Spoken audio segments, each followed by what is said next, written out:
Alright, welcome back to the Supercoach Knife channel. In this video we're going to review round 1 of the 2025 NRL Fantasy season. So, a bit of a crazy weekend on and off the footy field, so hopefully for everyone who sat through the cyclone on the weekend, hopefully everything's going okay. I know some people still without power and the like.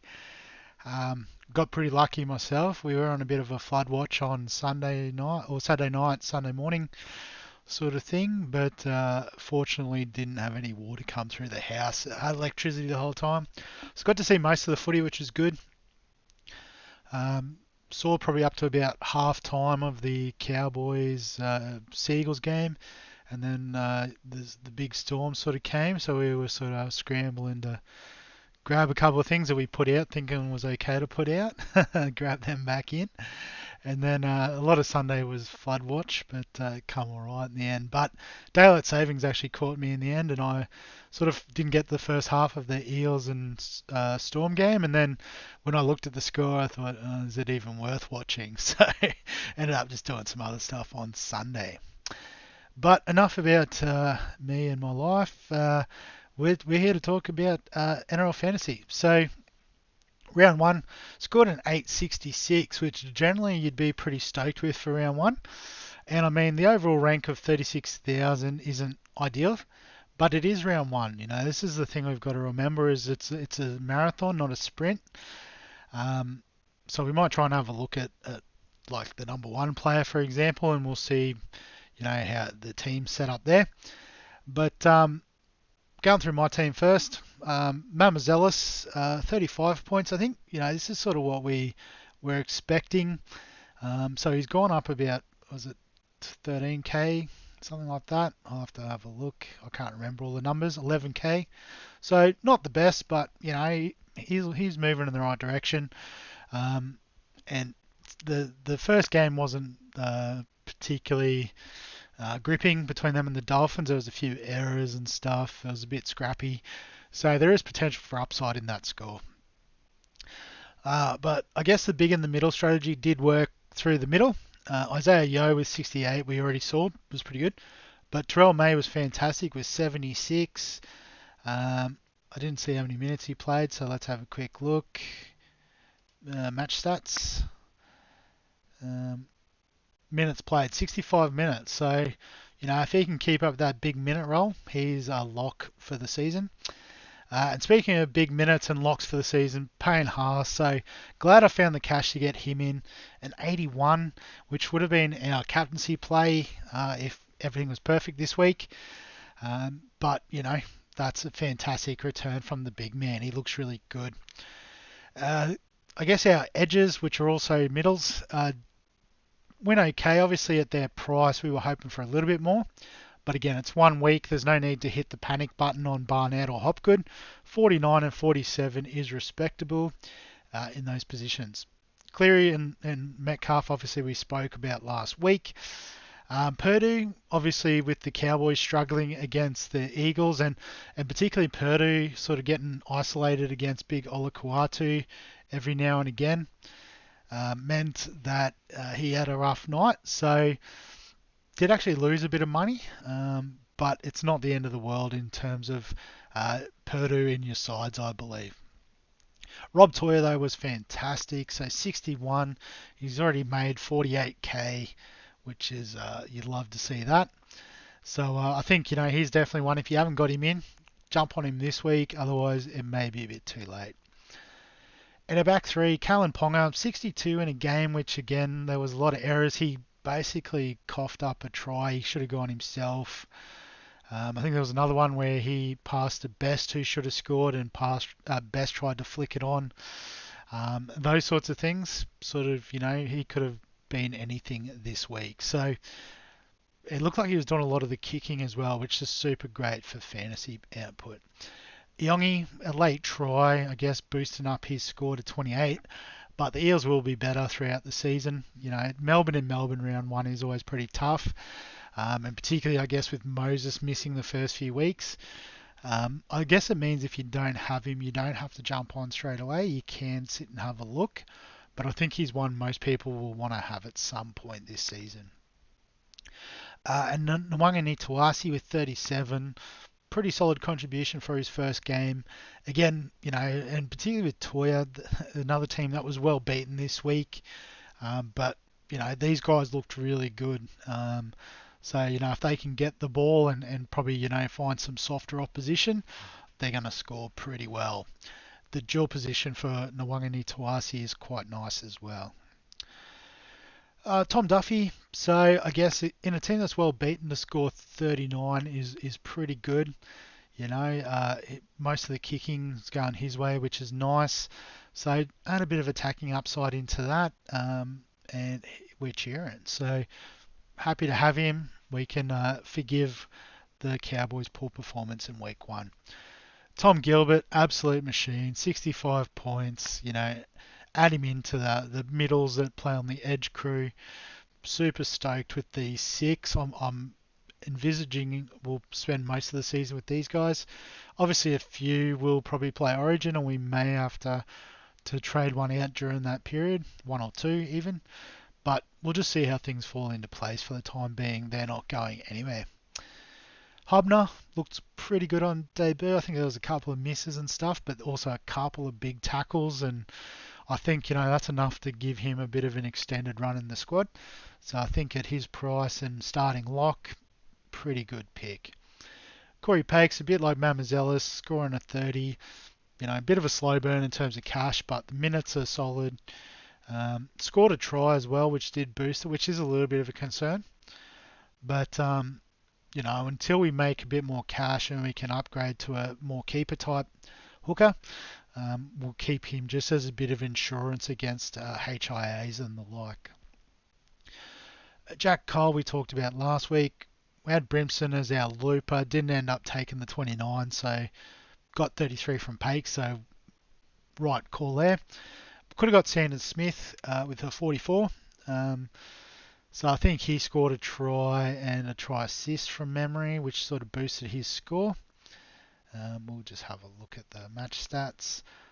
So there was a try and a try save, kicked goals obviously as well. So no try assist. That's okay. But yeah, 104 meters, which is pretty good for a half in terms of running. And some kicking meters as well was also helpful. So I think he's fine. He's a bit more of a slow burn, but 44 is a great start. And then I guess where we went wrong, if you can say we really went wrong this round, Isaiah Tass with a 31 on the bench. But if I just switch the order over here by average, you can see we could have had Jamie Humphries in that spot. We had the 350k. And he absolutely played the house down, 75 points. If we have a look at his stats, so kicking goals as well, which was fantastic. We thought Tass was kicking goals, but did get a try assist, but 730 kicking meters. He has a fair boot on him, and he's got a fair rig on him too, just quietly, like gun show and everything is going on.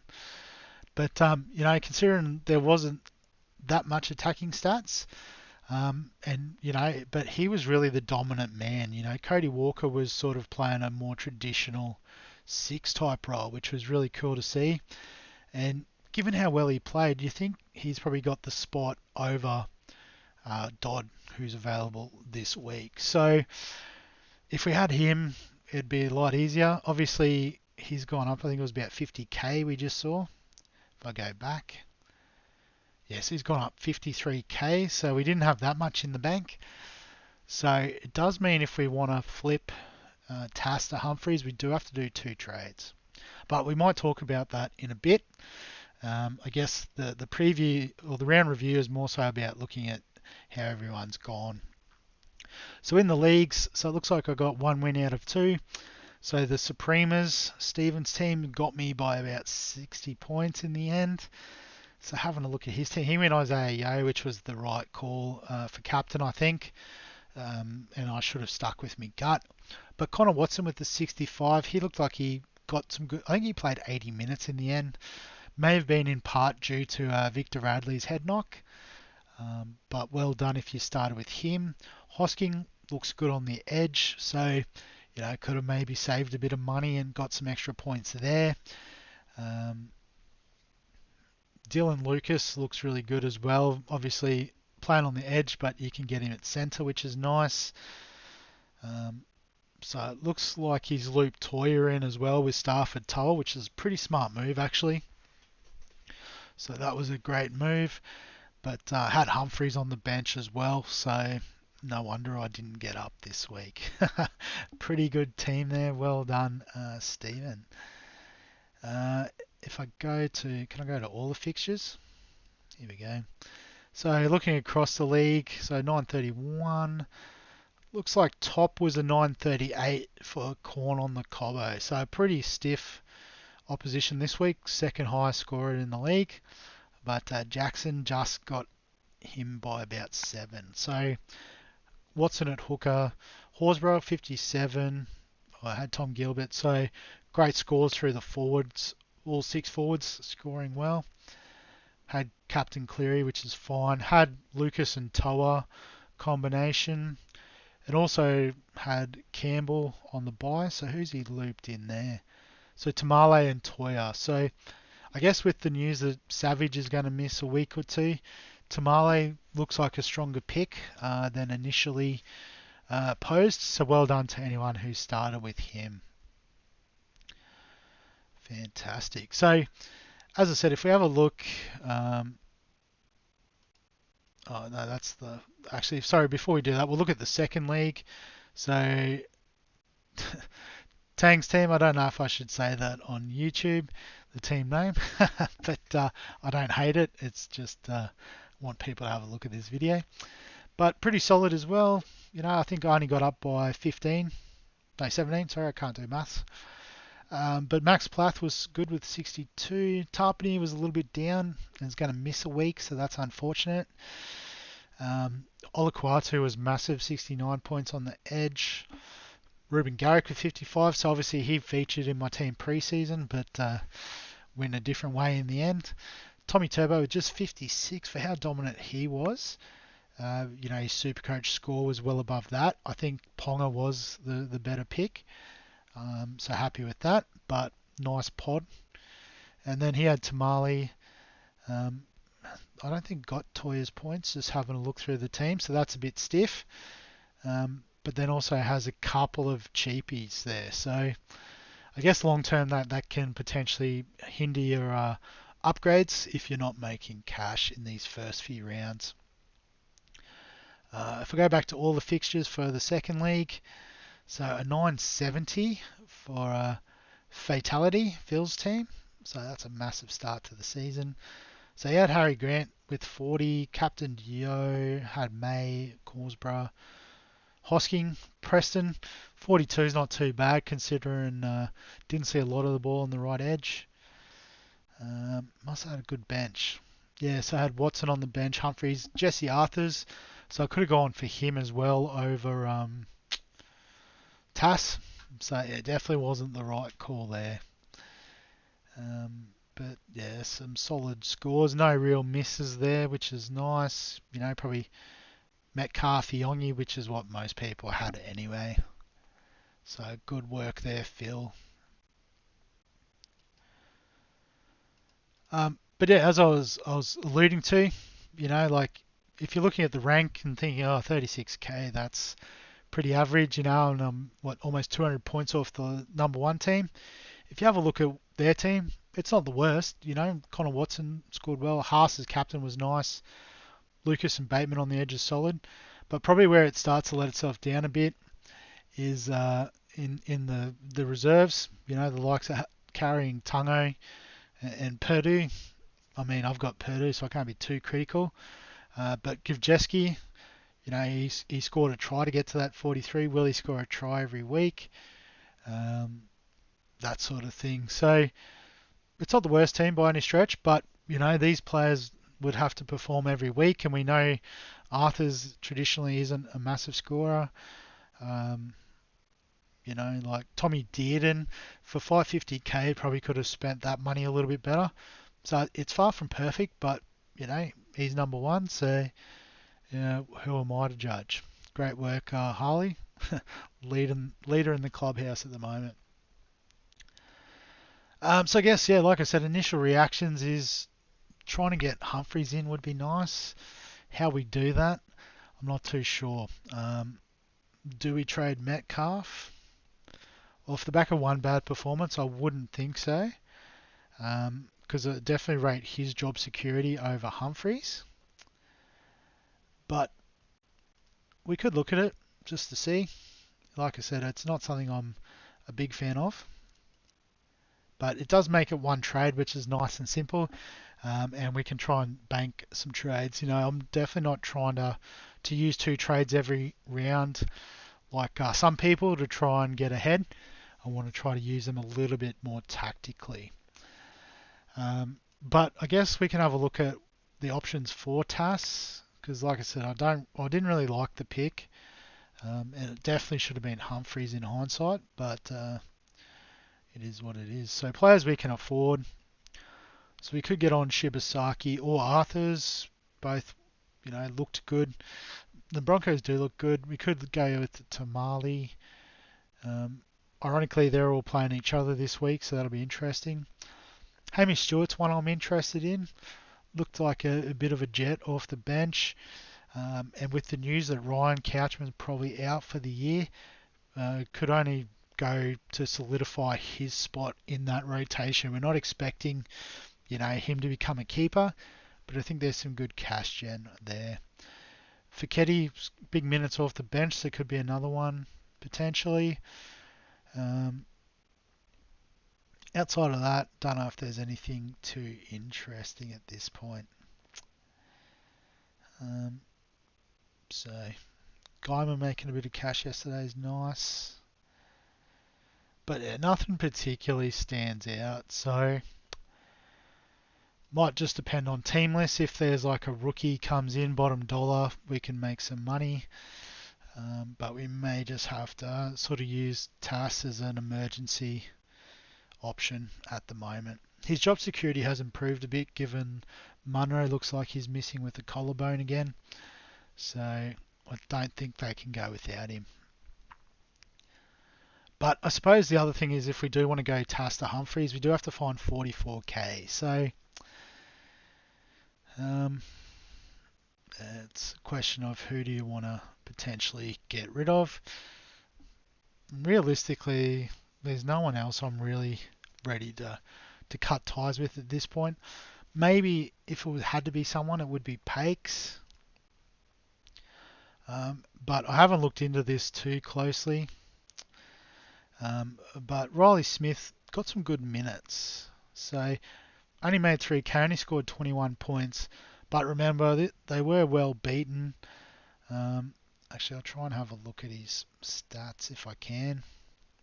I think I've got to make the trades for that to happen. There he is. Now I can see him. So, fixtures. No, I want match stats. So yeah, played 53 minutes, 26 tackles in that time, couple of errors, which was unfortunate, but some kick meters as well, which is promising. And the fact that they started with hands and he only got like the other, 27 minutes. I think, they see something in this kid. So maybe this is a way of getting to Humphreys is by downgrading Pakes to Riley Smith. And then that does provide us that bit of cover if something happens to Mamazelis. But then I think the priority is, once these guys get a bit of cash into them, particularly the halves, I've now got 1, 2, 3, 4, 5 cheapish halves. Obviously the priority is to get that second keeper, but I think also prioritising getting a keeper at hooker as well would be good for the team. But yeah, those are just the initial thoughts. I won't necessarily lock them in.